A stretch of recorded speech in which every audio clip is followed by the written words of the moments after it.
നെടിയമ്പറമ്പിലെ waste വരെ നമ്മളെ മലപ്പുറം ജില്ലയിലാണ് വാർഡ് ഇപ്പോഴത്തെ പുതിയ 17-ാം വാർഡ് UDFന്റെ മുസ്ലിം ലീഗിന്റെ കയ്യിലുള്ളൊരു വാർഡാണ്.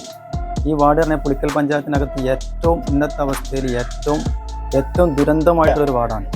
കഴിഞ്ഞ തവണ പുളിക്കൽ പഞ്ചായത്തിൽ UDF സ്ഥാനാർത്ഥിയെ മലർത്തിയടിച്ച വമ്പിച്ച ഭൂരിപക്ഷത്തിൽ ജയിച്ച LDFന്റെ സാരഥിയാണ് ഇപ്പോൾ നമ്മുടെ നടത്തിയിട്ടുണ്ട്. അതിന്റെ ഫലമായിട്ടാണ് പോത്തുകുട്ടി വിതരണം, അതുപോലെ തന്നെ ആട് വിതരണം ഒക്കെ നടന്നിട്ടുള്ളത്. ഇപ്രാവശ്യത്തെ ആട് വിതരണം അത് ചെയ്യാൻ തയ്യാറല്ല.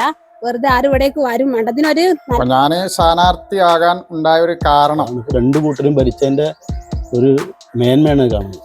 ഈ കോറി മാഫിയകളുടെ പൈസ വാങ്ങിയിട്ടാണ് അവര് അധികാരത്തിലേറിയത്. വരെ പ്രതിപക്ഷത്തുള്ള ഒരു മെമ്പർ പോലും വികസനം ഇല്ല എന്ന് പറഞ്ഞാൽ ഇന്നേ വരെ പഞ്ചായത്തിൽ വർത്താണ്ടാക്കിയില്ല. ആകെ വിഷയം ഉണ്ടാക്കിയത് ആട് ഒന്ന് ചത്തിട്ടും ഒന്ന് ചാകാൻ കിടക്കുന്ന അവസ്ഥയിലൊക്കെ കണ്ടത്. ഇതാണ് പഞ്ചായത്തിന്റെ അവസ്ഥ. ആ പൈസ സമഗ്ര വികസനത്തിനും ക്ഷേമത്തിനു വേണ്ടി എന്നെ വിജയിപ്പിക്കുക. കൈപ്പത്തി ചിഹ്നത്തിൽ മത്സരിക്കുന്ന വിവരം നിങ്ങളെല്ലാവരും അറിഞ്ഞിരിക്കുമല്ലോ.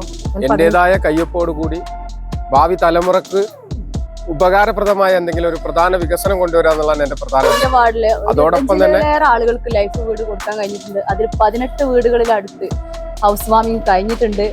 നല്ല വീടുകളാണ്. നിങ്ങൾക്ക് ഓരോ ആളുകൾക്ക് പോയി നോക്കിയാൽ തന്നെ അറിയാൻ കഴിയും.